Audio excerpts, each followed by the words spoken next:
सुप्रभात, स्वागत है आपका न्यूज नर्स की मॉर्निंग बुलेटिन में। चलिए शुरू करते हैं राजस्थान की बड़ी खबरों से। राजस्थान पुलिस मुख्यालय ने बड़े प्रशासनिक बदलाव किए हैं। 64 आरपीएस अधिकारियों के तबादले कर दिए गए हैं। इससे पहले 26 एएसपी के ट्रांसफर भी हो चुके थे, यानी पुलिस विभाग में लगातार बड़ा फेरबदल चल रहा है। इसी बीच पहले जारी किए गए 6 अधिकारियों के ट्रांसफर आदेश वापस ले लिए गए हैं। ये आदेश अब प्रभावहीन कर दिए गए हैं। वही पचेवर उप तहसील में एक अनोखी मिसाल देखने को मिली। यहाँ हमीद मोहम्मद ने अपनी धर्म बहन मंजू देवी साहू के बेटे की शादी पर नो ट्रैक्टर ट्रॉली के जुलूस के साथ पहुंचकर मायरा भरा। जुलूस में जाट, गुजर और मुस्लिम समाज के लोग शामिल हुए। ढोल डीजे के साथ पूरे कस्बे में शानदार स्वागत हुआ और इसने आपसी भाईचारे की खूबसूरत तस्वीर पेश की। वही जैसलमेर से दिल्ली के शकूर बस्ती तक नई स्पेशल रेल सेवा शुरू हो गई है। रेल मंत्री अश्विनी वैष्णव ने जैसलमेर स्टेशन से ट्रेन को हरी झंडी दिखाई। 1 दिसंबर से इसी ट्रेन का नियमित संचालन स्वर्णनगरी एक्सप्रेस नाम से होगा। इसके साथ ही मंत्री ने जैसलमेर में बन रहे नए रेलवे स्टेशन का निरीक्षण भी किया।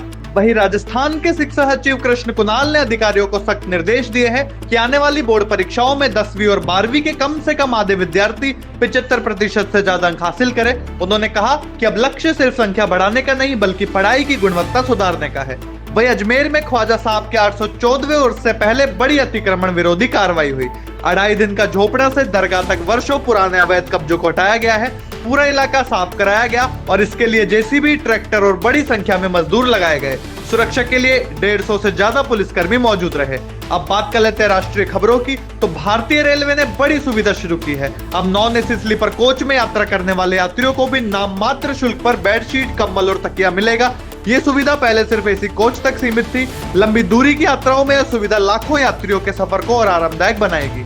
वहीं दिल्ली ब्लास्ट मामले में एनआईए को बड़ी जानकारी मिली है। मुख्य आरोपी और जैश ए मोहम्मद की कथित महिला कमांडर डॉक्टर शाहीन के ठिकाने से 18 लाख रुपए बरामद किए गए हैं। पैसे एक पॉलिथीन बैग में अलमारी के अंदर छुपे रखे थे।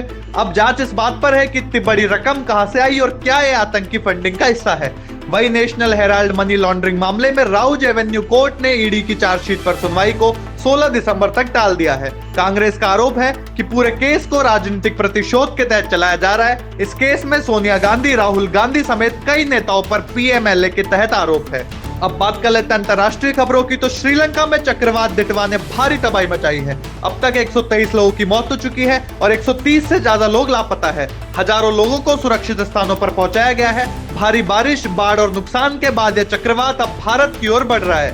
वही पाकिस्तान में पूर्व पीएम इमरान खान को लेकर तरह तरह की अफवाहें फैल रही है। उनके स्वास्थ्य और सुरक्षा को लेकर सवाल उठ रहे हैं क्योंकि उन्हें करीब 1.5 महीने से न परिवार, न वकीलों, न पार्टी नेताओं से मिलने दिया गया।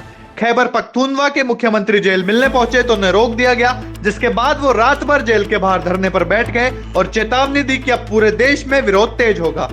अब नजर डाल लेते हैं बिजनेस जगत पर। तो आरबीआई ने एचडीएफसी बैंक पर 91 लाख रुपए का जुर्माना लगाया है। निरीक्षण में बैंक की केवाईसी और नियामकीय प्रक्रियाओं में खामियां मिली थी। हालांकि आरबीआई ने साफ किया है कि यह कार्रवाई सिर्फ अनुपालन संबंधी कमियों को लेकर है और इसका ग्राहकों के लेन देन पर कोई असर नहीं पड़ेगा। वही दिसंबर 2025 इन्वेस्टर्स के लिए बड़ा महीना रहने वाला है। सिर्फ पहले हफ्ते में ही 6,600 करोड़ रुपए से ज्यादा के आईपीओ बाजार में खुलने वाले हैं। इनमें मीशो लिमिटेड, इक्विस लिमिटेड और विद्या वायर्स लिमिटेड जैसे बड़े नाम शामिल है। 3 से 5 दिसंबर तक ये आईपीओ खुले रहेंगे और 10 दिसंबर को इनकी लिस्टिंग हो सकती है। अब बात कर लेते हैं खेल जगत की। तो दक्षिण अफ्रीका के पूर्व कप्तान फाफ डू प्लेसी ने बड़ा फैसला लेते हुए आईपीएल 2026 से अपना नाम वापस ले लिया है। उन्होंने कहा कि आईपीएल ने उन्हें दोस्ती, सीख और यादें दी, लेकिन अब वे पीएसएल में खेलते नजर आएंगे। 2025 में दिल्ली कैपिटल्स ने उन्हें खरीदा था, लेकिन ऑक्शन से पहले रिलीज कर दिया गया था। वही भारत और दक्षिण अफ्रीका के बीच 3 मैचों की वनडे सीरीज का पहला मुकाबला 30 नवंबर को रांची में खेला जाएगा।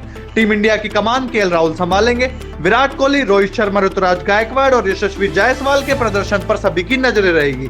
टेस्ट सीरीज हारने के बाद टीम इंडिया अब सीमित ओवरों में वापसी की कोशिश करेगी। और आखिरी में बात कर लेते हैं एंटरटेनमेंट जगत की। तो क्रिकेटर स्मृति मंदाना और संगीतकार पलाश मुच्छल की शादी टलने के बाद नया विवाद सामने आया था। कहा गया कि पलाश की किसी कोरियोग्राफर के साथ चैट लीक हुई है, लेकिन अब नंदिका द्विवेदी नाम की कोरियोग्राफर ने इंस्टाग्राम पर साफ कर दिया है कि उनका इन अफवाहों से कोई लेना देना नहीं है। उन्होंने कहा कि उन्हें बिना वजह इस विवाद में घसीटा जा रहा है। इससे साफ इशारा मिलता है कि चैट वाला मामला सिर्फ अफवाह हो सकता है।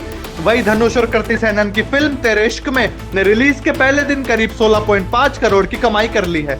रांझना के सीक्वल जैसी मानी जा रही इस फिल्म की कहानी अलग है और क्रिटिक्स इससे अच्छी लव स्टोरी बता रहे हैं। भाई बिग बॉस 19 अपने फिनाले के करीब है और इस वीकेंड डबल एविक्शन हुआ। शहबाज बदेशा को कम वोट मिलने पर और अशनूर कौर को तान्या मित्तल से झगड़े की वजह से बाहर कर दिया गया। इसके बाद शो ने अपने टॉप 6 फाइनलिस्ट पा लिए हैं, जिससे दर्शकों की उत्सुकता और भी ज्यादा बढ़ गई है। तो ये थी आज सुबह की प्रमुख खबरें। कल फिर मिलेंगे नई अपडेट्स के साथ, जब तक के लिए नमस्कार।